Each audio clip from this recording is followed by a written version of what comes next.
Today's episode is brought to you by Your Brain on Facts, the book. Want the facts without my voice? Ask your local bookseller for the Your Brain on Facts book.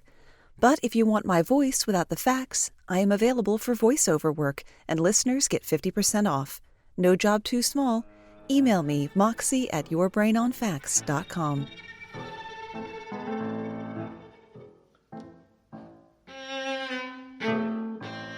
When you think of big heists, your mind probably goes to bank vaults, jewelry, and fine art, maybe a casino, carefully organized plans by people dressed in black turtlenecks with lots of cool gadgets and close calls. What we remember as the daring heist of one of the world's most famous paintings was really neither of those things. The heist wasn't particularly daring, and the theft of Leonardo da Vinci's Mona Lisa wasn't even noticed until well after it had happened. My name's Moxie, and this is Your Brain on Facts. These days, the Mona Lisa, also called in Italy La Gioconda, and her famous enigmatic smile hang in a prominent place in the Louvre in Paris. It holds the Guinness World Record for the highest known insurance valuation in history at $100 million in 1962. So that would be about $800 million today. Over 6 million people go to see it each year. It's so popular that you can't even snap a quick selfie of it without having a few dozen other strangers' hands and cell phones in the frame. This popularity certainly wasn't the case when the painting was first hung in the Louvre in 1804, or for the century subsequent. Neither was it popular with critics and the artistic elite, who often relegated it to the low end of Da Vinci's work. It was basically just another painting. It was so unspecial, in fact, that it took the better part of 24 hours before staff even noticed the painting was missing in 1911. A handyman named Vincenzo Perugia was working in the museum, and he simply waited in a closet until after the museum had closed, tucked the painting under his smock, and walked on out. He was unwittingly aided by a plumber also working in the museum, who unlocked a door for Perugia when he found himself stuck inside. The police were called and they searched the museum. The only sign they found of La Gioconda was its frame, laying on a staircase, though police did find some 21 other paintings in the museum that the curators had previously reported missing. The search went citywide, then national, then international. Ships were searched before they left France or after arriving in their port of call. A reward of over $500,000 in today's money was offered. The Mona Lisa's picture was printed in newspapers all over the world. It became a sort of Mona Lisa mania. The theft of this single painting served to spawn multiple criminal enterprises. People on the wrong side of the law knew that those with more money than morals would want to buy La Gioconda.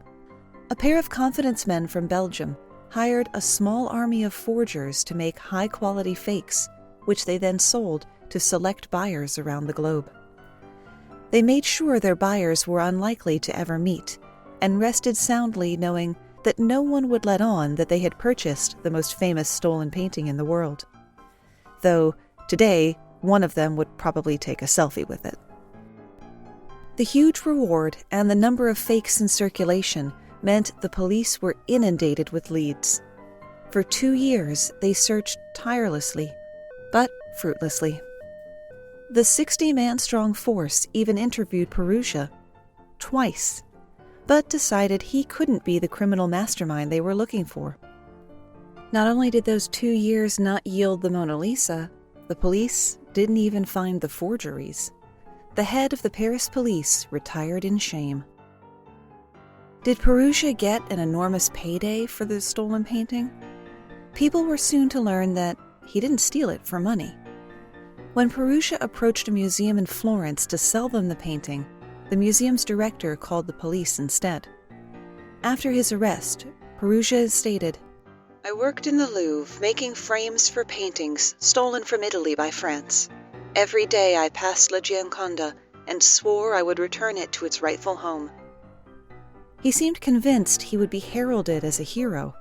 This was sadly not the case, but the Italian courts were sympathetic, giving him only a year in prison for the world-famous theft.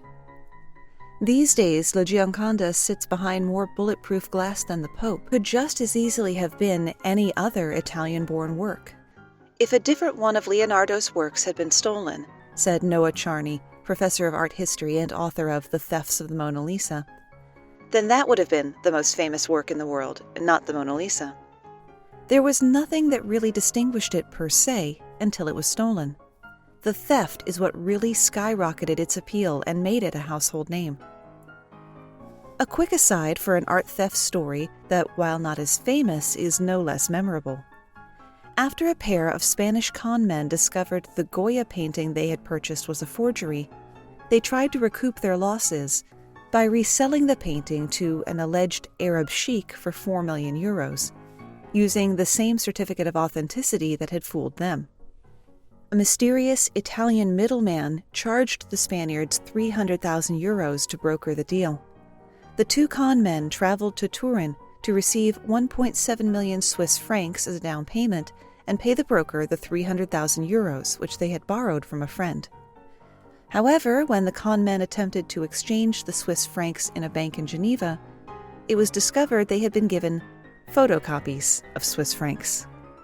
The fake painting had been paid for with fake money, though the money they gave the broker was very real, the equivalent of $400,000. To make matters even worse, upon leaving Switzerland, the two were detained by French customs, who discovered the fake Swiss francs in their suitcase and informed the Spanish authorities. The painting was also confiscated. Picture, if you will, an artist that is more famous for his techniques than for the art he created. He took his teacher's method and not only created a small empire from it, he took business away from said teacher, moving quickly from competitor to industry dominator. His teacher was given credit in the beginning.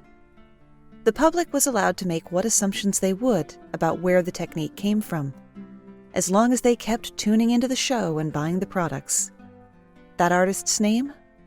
I'm sorry to break this to you, dear listener. It was Bob Ross. Bob Ross, the famously soft-spoken, afro-headed host of The Joy of Painting, was taught his famous wet-on-wet fast painting technique by a German expat named Bill Alexander, who actually had his own PBS painting show called The Magic of Oil Painting, which ran from 74 to 82. Alexander's show, like The Joy of Painting, which ran from 83 to 94, was basically an advertisement for his painting supply business, Alexander Art. Bob Ross began his adult life in the Air Force, where he would rise to be Master Sergeant and was stationed in Alaska, which is no doubt why he painted so many snow-covered vistas. He was constantly searching for an art teacher who could actually teach him to paint when he took a class with Bob Alexander. The wet-on-wet painting technique was an epiphany for Ross. The Joy of Painting started airing on PBS in 1983. At first, things were pleasant between Ross and Alexander, with Alexander even filming a segment to pass the torch to his former student. The Joy of Painting was generating so much business for Alexander Art that they couldn't keep up with demand, and someone, that person's identity has been lost to history, suggested to Bob Ross that he should start his own art supply company. After Bob Ross Inc. became a $15 million industry of how-to books, videos, and art supplies, things between the two men changed. In a 1991 New York Times profile, Ross declined to mention his painting teacher because, quote, he is our biggest competitor. He betrayed me, Alexander said in an interview. I invented wet on wet. I trained him and he's copying me. What bothers me is not just that he betrayed me, but that he thinks he can do it better. Full disclosure, Alexander did not invent wet on wet or alla prima. It dates back at least as far as Van Eyck, Van Gogh, and Monet. So why was Ross able to eclipse Alexander to such an extent? It may come down to something as simple as likability. Alexander was passionate and animated, prone to rambling and even singing off-key. Ross, on the other hand, was laid back and avuncular, a non-threatening peacenik. Ross saw this distinction, as did PBS station managers, who realized, as the New York Times reported, Ross's expanding circle of viewers were, for the most part, not even painting, nor did they have any plans to start. They watched The Joy of Painting simply because it was the most relaxing show on television. It is unfailingly simple, a 3-camera production with a black backdrop, and, at Ross's insistence, no edits. Ross wears the same thing every time, blue jeans and a John Henry shirt, and in 26 minutes not only completes a painting, but also, in his soft, lullaby voice, murmurs familiar Bobisms like, "Happy little trees," and "What the heck, let's give him a little friend over there," and "There are no mistakes, only happy accidents." The show was so nice to listen to that it was even popular with blind viewers. Obscuring and outselling his teacher aside, the internet isn't wrong with its love affair for Bob Ross.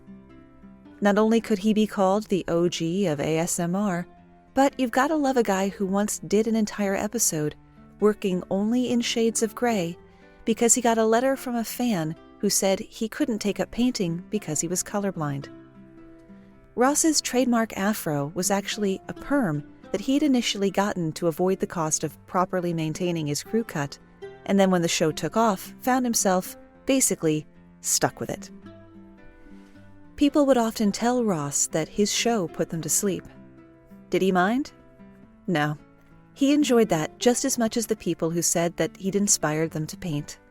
And one time, he did the show with a tiny baby squirrel in his pocket. So you gotta love that. From art, we move to science. What do you think is the worst part of working on a group project? Is it trying to come to a meeting of minds on what you're going to do? Is it that person who accepts their share of the assignment and then doesn't do anything? Or is it when someone takes all the credit for one of the greatest advances in our understanding of biology? Probably the third one. That's what happened to the discoverer of the double helix shape of DNA, English chemist and X-ray crystallographer Rosalind Franklin. There's probably no other woman scientist with as much controversy surrounding her life and work as Rosalind Franklin. Asterisk for Marie Curie's love life, but that's another show. Franklin was responsible for much of the research and discovery work that led to the understanding of the structure of deoxyribonucleic acid, or DNA. Born in 1920, Franklin excelled at science and attended one of the few girls' schools in London that taught physics and chemistry. When she was 15, she decided to become a scientist, and despite her father's stance against higher education for women and his wish that Rosalind become a social worker, she enrolled at Newnham College, Cambridge in 1938. She held a graduate fellowship for a year, but quit in 1942 to work at the British Coal Utilization Research Association, where she made fundamental studies of carbon and graphite microstructures. Coal was not only important for power, but charcoal was a key component in gas masks. Her research was her contribution to the war efforts of World War II and was the basis of her doctorate in physical chemistry, which she earned from Cambridge University in 1945. After Cambridge, she spent 3 productive years in a laboratory in Paris, where she learned X-ray diffraction techniques. X-ray diffraction is an important, non-destructive method for analyzing all kinds of matter, from fluids to powders to crystals. The technique involved bombarding the sample with X-rays. The electron cloud of the atoms in the sample bends the X-rays slightly. This makes a picture of the molecule that can be seen on a screen.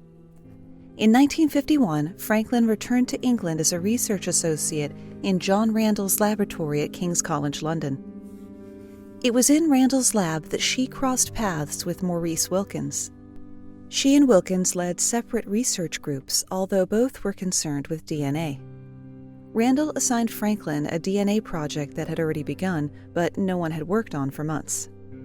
Wilkins was away at the time, and when he returned, he misunderstood her role, behaving as though she were an assistant, Disappointing, but not surprising given the climate.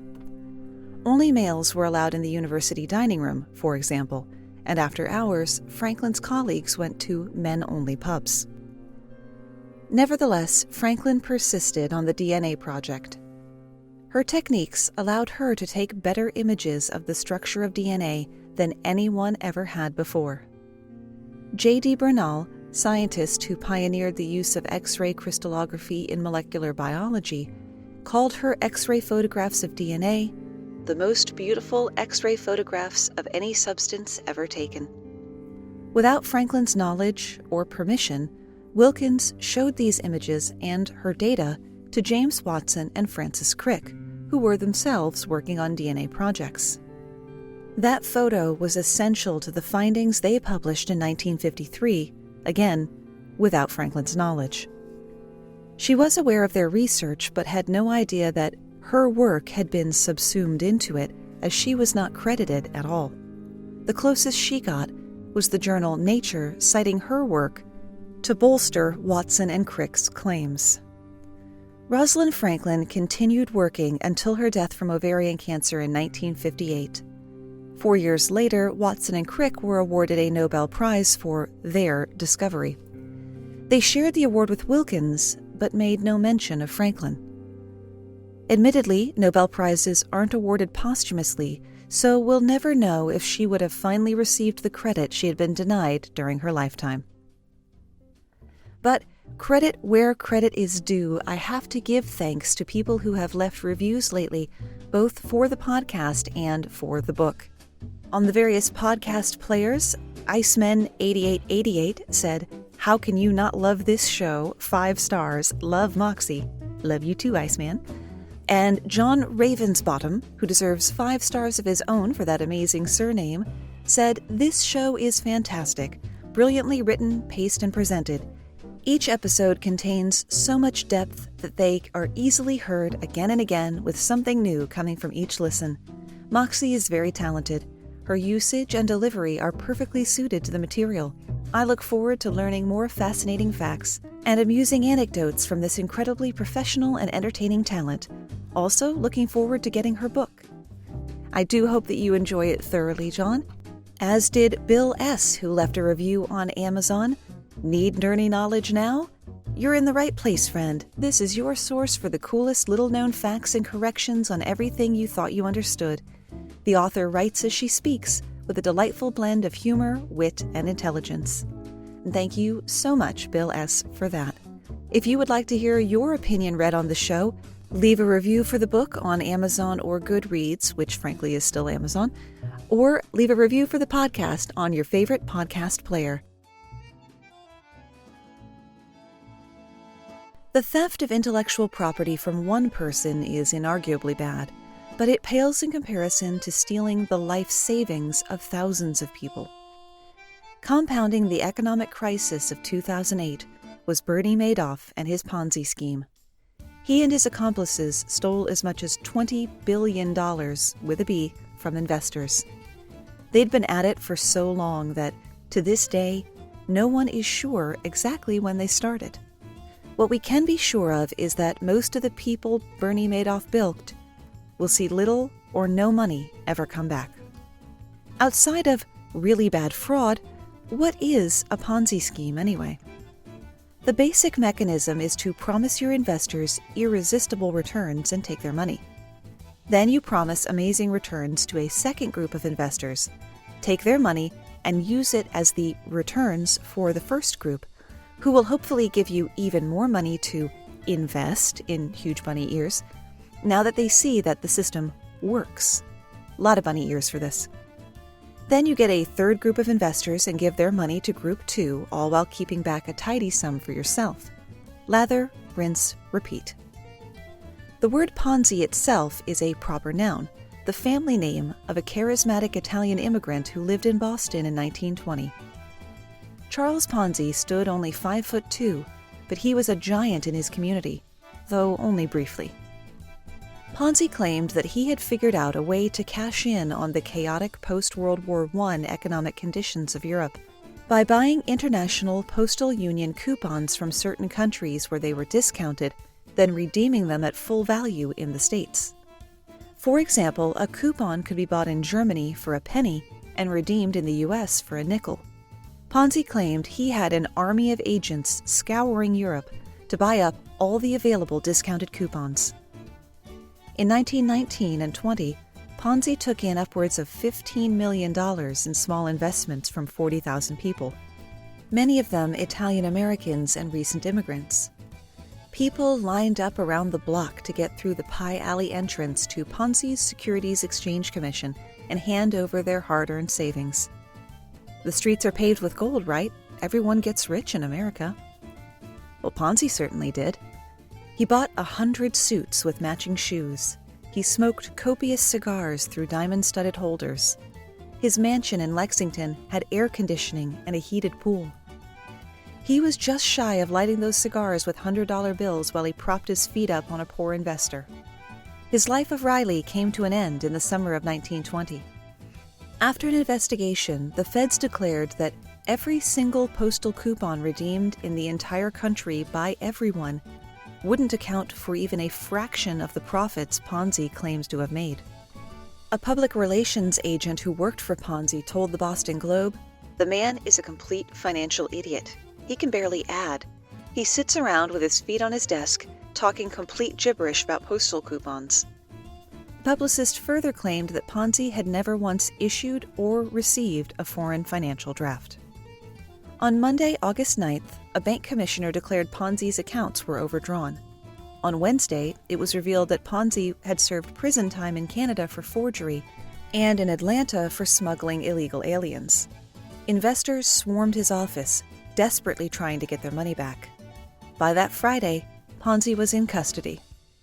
In the face of over 10,000 creditors demanding $4 million, Ponzi declared bankruptcy. He was later sentenced to 5 years in federal prison for 86 counts of mail fraud, since he had mailed his victims letters to report how well their investments were doing. He served about 3.5 of those years, then got released to face state charges, for which he received a sentence of 9 more years. But before he could go to jail, he jumped bail and tried to start new scams in Florida and Texas. You would think that the government would have learned their lesson about trusting this guy. Eventually, though, his time on the lam ran out and he served his whole sentence. Upon his release, Ponzi was deported to Italy, where the man who was more clever than he was smart tried to defraud Benito Mussolini. The rest of his life was a string of less successful cons and jail sentences, until his death in a charity hospital in Brazil in 1949. And as for our modern Ponzi, Bernie Madoff is currently earning $40 a month in prison, wiping down electronics, and is scheduled for release in 2139.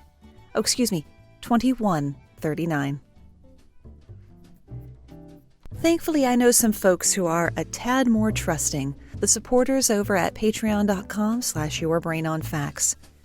People must have been really impressed with me embarrassing myself by singing the names of the patrons the other day, because in the past week, 4 new members have joined. So welcome and thank you to Thomas, Brandy, Ronnie, and Alyssa. Look forward to hearing your names sung off key, eventually, probably.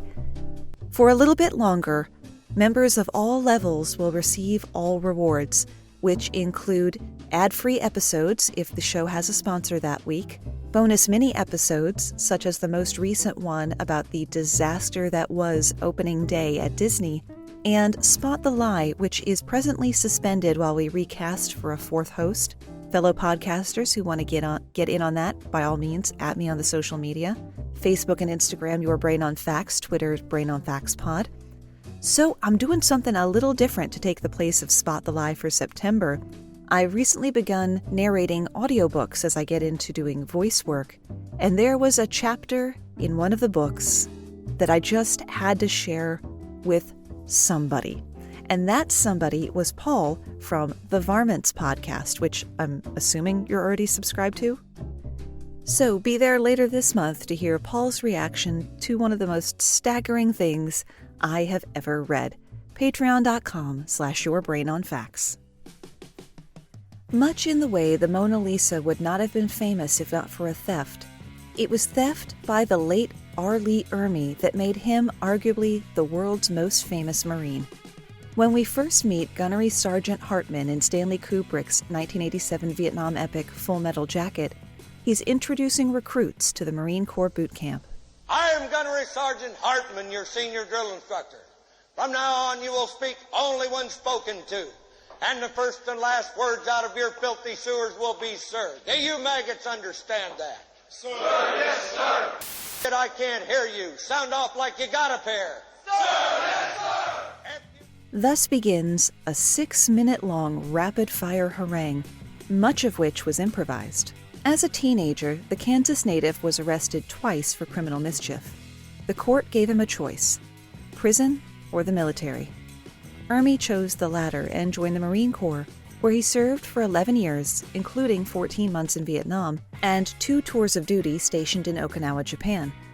Eventually, he became a drill sergeant, which was one reason he was so excelled in the role as Drill Sergeant Hartman. After retiring from the military, Ermy decided on a different career path and began taking acting classes. He once told an interviewer that he devised a plan to break into Hollywood, use his knowledge from his military service to become a technical director on certain films. Then, once in the crew, show the filmmakers that he should be starring in their movies. The plan actually worked 3 times, scoring him the first 3 roles of his career: a sergeant in Sidney J. Fury's The Boys in Company C, a helicopter pilot in Francis Ford Coppola's Apocalypse Now, and Hartman. The role of Hartman originally belonged to actor Tim Colseri, but he tired himself out after only 30 minutes of yelling at extras during a videotaped rehearsal. Ermy stepped in and took over. His energy never let up. Colseri ended up playing a door gunner instead. Here's where the story starts to spin off a bit into modern legend territory. Some accounts claim that R. Lee Ermy went to director Stanley Kubrick and asked for the role of Gunnery Sergeant Hartman, since, in his opinion, the actors on set weren't up to the job. When Kubrick declined, Ermy barked an order for Kubrick to stand up when he was spoken to, and the director reflexively obeyed. Ermy got the role. Another account holds that Ermy persuaded Kubrick to cast him by making a homemade audition tape that showed him screaming insults with a stone face as tennis balls and oranges were thrown at his head. Once he landed the role, according to The Guardian, he rehearsed the same way. Kubrick's assistant, Leon Vitali, would sit across from Ermy in a 50-foot-long room and hurl tennis balls at him while he practiced his lines. I had to catch the ball and throw it back to Leon as fast as possible, and say the lines as fast as possible, Ermy told the New York Times in 1987. If I were to slur a word, drop a word, or slow down, I had to start over. I had to do it 20 times without a mistake. Leon was my drill instructor. For the most part, the lines he was practicing weren't actually in the script. Ermy improvised about half of his dialogue, drawing on his memories of the service. Inventing those insults wasn't particularly hard for him. That was just Ermy being a drill instructor. My main objective was basically to just play the drill instructor the way the drill instructor was and let the chips fall where they may, Ermy said in a History Channel interview. You can ask any drill instructor who was down there in 65 or 66. That's exactly how the drill instructor's demeanor was. There were no punches pulled. Think you could think of as many insults as R. Lee Ermy? You may want to think again. According to Stanley Kubrick, Ermy had produced 150 pages of insults. Though a kind and gentle family man in real life, Ermy would play essentially the same character in over 100 projects, as varied as HBO's horror staple Tales from the Crypt, the short and really underappreciated sci-fi series Space Above and Beyond, and more family-friendly fare like the Toy Story movies, where he voiced the little green army man, Sarge. And that's where we run out of ideas, at least for today. But I will leave you with a bonus Super Geek fact. In the same way that Kirk never said, "Beam me up, Scotty," and Sherlock Holmes never said, "Elementary, my dear Watson," the phrase Full Metal Jacket does not appear in the book the film was based on. It made its way into the script after Kubrick read it in a gun catalog. Thanks for spending part of your day with me, and stay safe.